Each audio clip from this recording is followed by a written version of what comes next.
안녕하세요. 성공여고 동아시아사 교사 유선재입니다. 오늘은 이 무술변법, 이 변법 자강운동, 무술변법 똑같은 거거든요. 저 어렸을 때는 변법 자강운동이라고 나왔었는데 변법 자강운동, 무술변법에 대해 보도록 하겠습니다. 이번 시간에는 이 무술변법 같은 경우는 일단 앞에 상황을 봐야 되는데, 왜 양무운동이 있고 나서 청일전쟁이 한 번 있었어요. 청일전쟁이 1894년에서 1895년 사이에 청일전쟁이 있었는데, 이 일본과 이 큰 중국이, 그동안 일본을 굉장히 업신여겼던 큰 중국이 청일전쟁에서 일본한테 지게 돼요. 그러면서 시모노세키 조약을 맺고, 시모노세키 조약을 맺고, 시모노세키 조약의 내용이 굉장히 굴욕적이에요. 땅도 뺏기고, 2조에 보면 땅도 뺏겼다는 내용도 나오고, 그리고 조선국에 대한, 우리나라에 대한 이권도 뺏기게 되고, 그리고 엄청난 양의 배상금도, 전쟁 배상금도 물게 됩니다.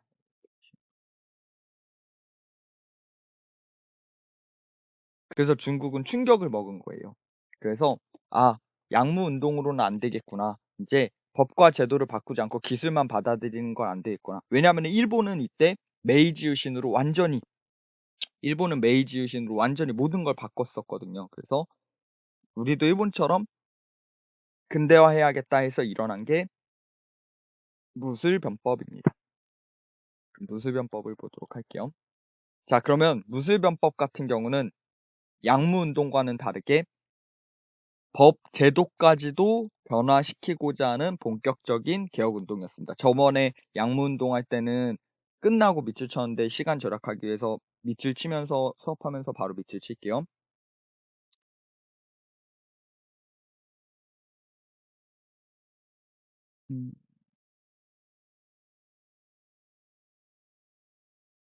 여기 러시아와 일본의 계몽 전제군주 모델로 한 변법론을 정치운동으로 발전시켰다. 그래서 법 제도까지 변화시키고자 하는 거였고, 이것을 주도했던 사람은 캉유에이나 량치차오라고 하는 사람들인데요. 캉유에이나 량치차오, 캉유에이,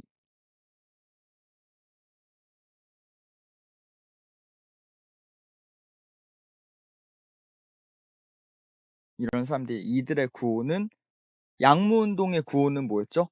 중국의 몸은 그대로, 서양의 물건만 받아들이자, 중체서용이었었는데, 이 무술변법은 법 제도까지 변화시키자는 거니까, 굳이 구호로 제가 표현을 해보자면은 서도석이라고 할 수 있겠네요. 서도석이 서양의 제도와 서양의 기술까지 전부 다 받아들이자 했던 게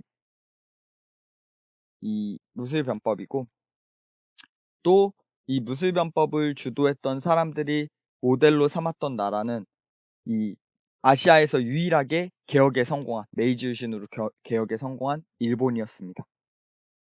그래서 일본의 개혁운동이었던 메이지 유신을 모델로 하고 입헌군주제를 지향합니다. 입헌군주제를 지향했어요. 여기 전제군주를 모델로 한 변법론. 군주가 있지만 헌법에 입각해서 정치를 하는 형태. 그래서 입헌군주제를 주장하려면 헌법을 만드는 사람들이 중요한데, 우리나라에서 법을 만드는 사람들이 국회의원들이죠. 그런 국회의원들과 그런 의회를 설치하자고 하는 주장이 나오게 돼요. 이 무술변법에서는. 그리고 인재를 선발하는 제도로 과거제가 계속 유지되고 있었어요. 이때까지. 이 무술변법이 1898년이에요. 근데 1898년, 이 19세기가 들어오기 전까지도 과거제가 유지되고 있었어요. 그래서 이 과거제를 폐지하자고 하는 의견이 나와요. 왜냐면은 과거제를 통해 인재를 뽑아 놓으니까, 과거제는 단순히 암기만 잘하는 사람들, 무식하게 막 암기만 엄청 잘하는 사람들인데, 그 암기 잘하는 사람들을 인재로 뽑아서 관료로 뽑아 놓고 뭐 그런 사람들 군수시키고 도지사 시키고, 그러니까 인재가 아니라 시대에 뒤처졌다는 거죠. 빨리빨리 변화해야 되는데. 그래서 100년 전에도 그러했듯이 단순 암기만 하는 공부가 되지 않기 위해서는 주입식 수업을 하면 안 되겠죠. 학습자 중심의 수업인 거꾸로 수업을 해야겠죠. 아무튼 이런 무술변법의 개혁을 지지해준 사람이 광서제였어요. 광서제. 광서제가 무술변법을 지지해줘요. 광서제. 광서제는 청나라의 황제예요. 청일전쟁에서 지고 나니까 놀라서 광서제도 무술변법을 지지해줍니다. 근데 이 개혁, 의회를 만들고 이 전부 다 바꿔버리자 이 개혁을 반대한 사람은 누구겠어요? 보수. 현재 체제 유지를 지지하는 사람들. 이때 당시 청나라의 보수는 자신의 아들을 죽이고 광서제를 황제의 자리로 올리면서 권력을 차지한 서태후라는 사람이 있었어요. 다른 색깔로 쓸게요. 서태후. 서태후는 반대. 지금 무술변법을 서태후는 반대. 광서제는 지지. 이 무술변법 하는 사람들 캉, 유에이, 량치차오 이걸 기억하면 될 것 같아요. 무술변법 하는 사람들 캉, 유에이, 양치차오 그 다음에 찬성은 광서제, 반대는 서태후.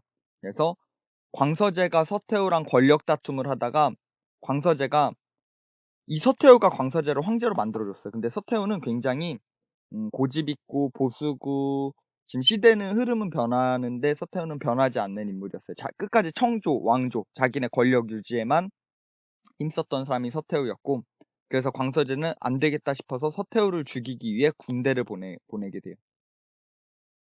군대를 보내게 되는데 이 군대의 대장으로 위안스카이라는 사람을 보내요. 위안스카이라는 사람을 군대의 대장으로 보냅니다. 광서제가 서태후를 죽이기 위해 위안스카이. 이 위안스카이 지금 서태후랑 같은 색깔이죠?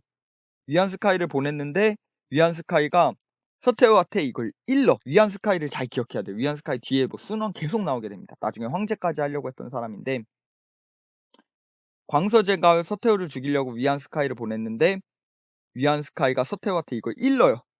그러면서 변법자강운동이 실패로 끝나게 됩니다. 그래서 중국은 우리나라랑 비슷하게 개혁이 적재적소에 잘 이루어지지 않았어요. 우리나라도 갑신정변, 동학농민운동, 뭐 독립협회 많은 개혁의 바람이 있었으나 다 실패로 끝나게 되죠. 우리나라도 그랬던 것처럼 중국은 지금 바깥에서 외세가 계속해서 침입해오고 서양 열강들이 침입해오고 내부적으로 썩은 이런 위안스카이나 서태후처럼 내부적으로 썩은 그런 모순들 이런 봉건적인 모순들을 내야 하는데 그러지 못하는 상황이었어요. 지금 계속 양무운동도 있었고 변법자운동도 있었고 변화하려고 했으나 변화하지 못하는 그런 상황에 놓여 있었고 이 시기에 이런 상황에서 너무 힘든 건 누구겠어요? 민중들이겠죠. 근데 민중들이 생각해 보니까 우리가 이렇게 힘든 거는 우린 지금까지 잘 살아왔어 청나라 때는. 근데 우리가 이렇게 힘든 거는 외세가 쳐들어왔기 때문이야 라고 생각하게 되면서 서양 열강들을 몰아내려고 하는 민중들의 운동이 일어나게 되는데 그게 의화단 운동입니다. 의화단 운동 간단하게 설명하고 갈게요. 의화단 운동은 부청멸양, 청나라를 부강하게 하고 서양 놈들을 멸망시키자. 부청멸량이라는 구호를 내세우면서 이 서양과 관련된 서양 교회, 서양 학교들 이런 것들을 공격해요. 크리스트교, 철로, 학교 등 서양과 관련된 모든 것을 공격하게 됩니다.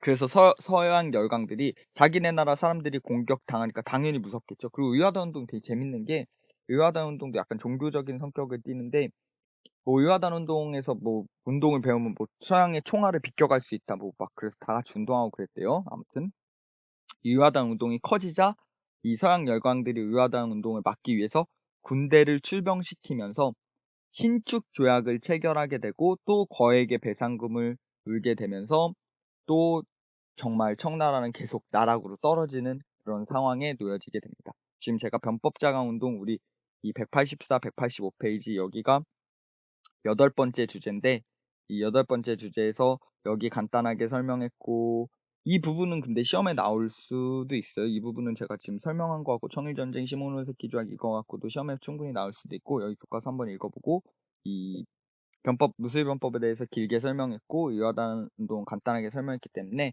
여기 무술변법과 관련된 사료도 읽어보고요. 량치차오 사료도 읽어보고 그리고 만약에 제가 뭐 서술형을 내게 되면 서술형을 밑에 내게 되면 서술형 문제를 내게 되면 서술형은 제가 알려드리도록 할게요. 답을 아니 알려드리도록 하고 어디서 나오는지 힌트를 드리도록 하고 이 뒤에 있었던 의와단 운동에 관한 영상을 보여드리고 수업을 마치도록 하겠습니다. 고생했어요, 여러분. 의와단 운동에 관련된 영상은 보지 않을게요. 영상은 보지 않고 이걸로 수업을 마치도록 하겠습니다. 고생하셨어요.